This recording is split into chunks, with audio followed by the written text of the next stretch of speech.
আজকে হোক কালকে হোক এদেশ আবার ভারত হয়ে যাবে।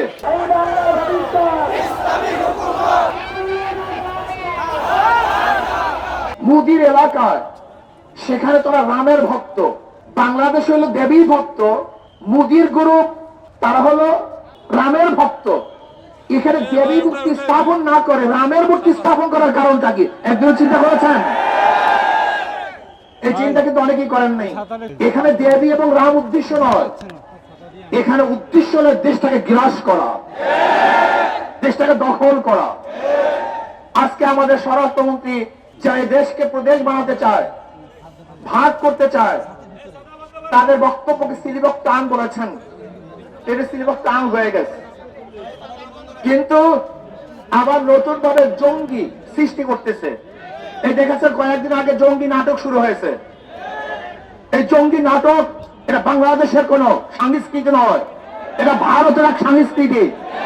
এই জঙ্গি নাটকের মাধ্যমেই এদেশের আলেম ওলামা মাদ্রাসা মুসলমানদেরকে ধ্বংস করার অস্ত্র হিসেবে ব্যবহার করেছে। আমাদের সরকার জঙ্গি নাটক শুরু করেছে।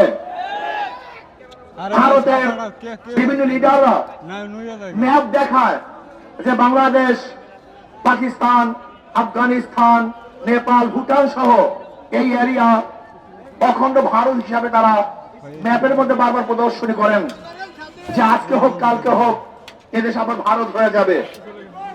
শুভেন্দু অধিকারী সে তো আসার পরে ওই দেশটাকে একটা নরকে পরিণত করেছে, খুনের রাষ্ট্র পরিণত করেছে, ধর্ষণের রাষ্ট্র পরিচালনা করেছে।